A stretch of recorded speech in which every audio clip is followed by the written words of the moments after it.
Yeah, go ahead. Ready, set, go. All right. Restaurant outlets kind of came up with the idea of looking at restaurants and their ways of marketing to consumers, getting coupons out through some various different ways. One of the problems with the coupons was actually it was a high cost, low retainability, limited time period for discovery. So if you're listening to the radio, it was a limited time period to hear it. If you're looking in the newspaper, it's you've got to be looking on the right day to actually find the ad. You always had to plan in advance. You couldn't, for restaurants, be able to go, it's Monday night, I want to make a deal and give people a discount right now for 20% off an appetizer and send that out with coupons and anything. You always have to plan that out in advance. And for multi-location restaurants, it actually requires that you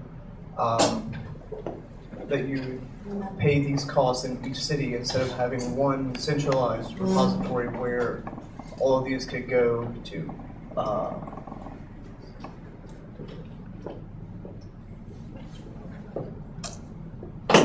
And from a lot of the research I was doing, there was 3 ways where restaurants kind of typically do most of their stuff, and their costs anywhere from 35 up to 16,000 with doing newspaper advertisements. And these are all single opportunity costs, so this is one-time deal as far as how much that would actually cost.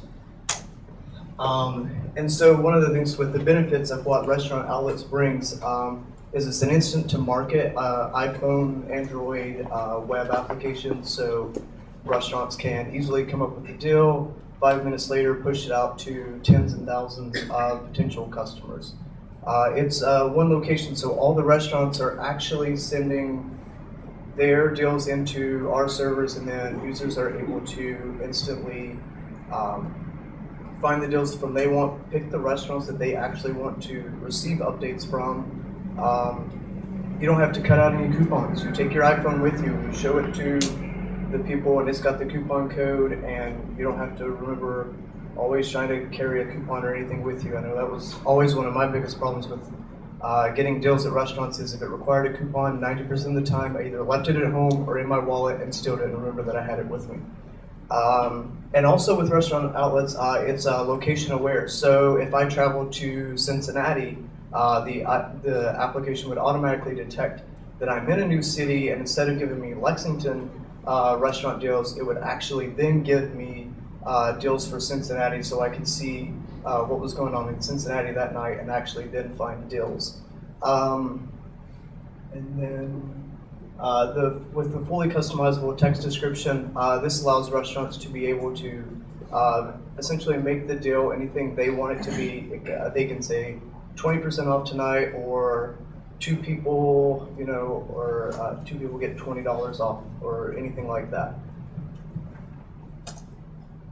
And the biggest question is always, how does something like this make money? Essentially, it would be through restaurants paying a monthly fee that would be tiered towards, if it's a single city location, they would be on the lower end of the tiers versus like an Applebee's or something like that that's in thousands and thousands of cities. If they wanted to use 10,000 cities, then they would pick an actual pricing tier that would fit with that. And then also they can advertise on the site through, they would have an actual page where people can go in, they can see the deals, and be able to customize pages there. So if they wanted that feature, then that would be another way as to how the company actually makes money. And then the competition. These were some things I was just looking at last night. Googled it, pulled up the top 3 people. I was looking at restaurant.com. One of their things is you're buying a card, and then you have to spend you have to buy $45 worth of food to get $20 off. And so there's a lot of there's just something I didn't really prefer. Groupon. I've done a little bit of research on it. Lexington right now, there's nothing that exists as far as Groupon goes. Living Social is the same way. They actually don't have anything in the Lexington area right now. None of these services are actually location aware as you travel.